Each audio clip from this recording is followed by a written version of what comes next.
आप सबसे पहले तो डिस्क्रिप्शन बॉक्स में जाके आज रात को ही 10 मिनट लगेंगे अपनी केवाईसी पूरी करके, या तो अपस्टॉक्स में जो 200-250 रुपए लेता है, काफी रिलायबल है, या फिर एंजल में जो कोई पैसे नहीं लेता, आपकी मर्जी है। आप चाहे अपस्टॉक्स में खुलाइए चाहे एंजल में खुलाइए, लेकिन अर्न कैसे करोगे, यही ऐप्स आपको मौका देंगे। कैसे?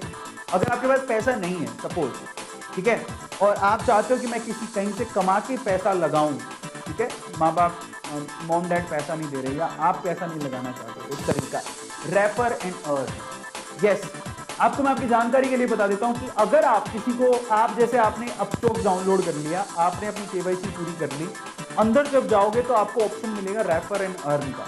आप अगर किसी को रेफर करते हो तो आपको क्या मिल रहा है जरा देखो। अगर आप अपने फ्रेंड्स को इनवाइट करते हो, बोलते हो कि तुम भी डीमेट अकाउंट खुलवा लो अपस्टॉक्स में, तो इन दैट केस आपको यहाँ पर 600 रुपीज अपस्टॉक्स की तरफ से मिलते हैं। जैसे ही आपका फ्रेंड, जिस आपने व्हाट्सएप पे किसी को रेफर किया, ठीक है, अपनी फैमिली में भी किसी को रेफर कर सकते हो, मान लो पापा को ही बोल दिया, आप खुद भी एक अकाउंट खोल सकते हो, तो आपने खोला और फिर आपने किसी को रेकमेंड कर दिया, तो एक्चुअली क्या होगा, आप जैसे ही रेकमेंड करोगे और उसने अगर अकाउंट खोल लिया तो आपको 600 रुपये क्रेडिट हो जाएंगे आपके अपस्टॉक्स के अकाउंट में। वो 600 रुपये से आप शेयर खरीद लो या जो भी आप करना चाहो, तो ऐसा है। तो आप अगर किसी को रेफर करते हो तो ये भी एक तरीका है रेफर एंड अर्न करने का। 600 रुपीज आपको अपस्टॉक्स दे रहा है। और मैं आपको एंजल्स का बता देता हूँ। एंजल्स में बहुत सिंपल है, जैसे ही आप किसी को रेफर करते हो तो आप जिसको रेफर कर रहे हो, आपको और आपने जिसको रेफर किया, दोनों को स्क्रैच कार्ड देगा एंजल्स खुद, जिसको आप स्क्रैच कर सकते हो। उसमें आप कितना भी पैसा अर्न करो, मतलब वो डिपेंड करता है वो कितना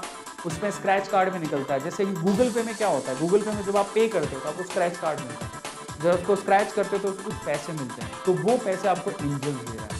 तो अपस्टॉक्स और एंजल्स में आप अर्न कर सकते हो खुद से किसी को रेफर करके, और फिर वो पैसा लगा सकते हो शेयर मार्केट में। ये भी एक तरीका है।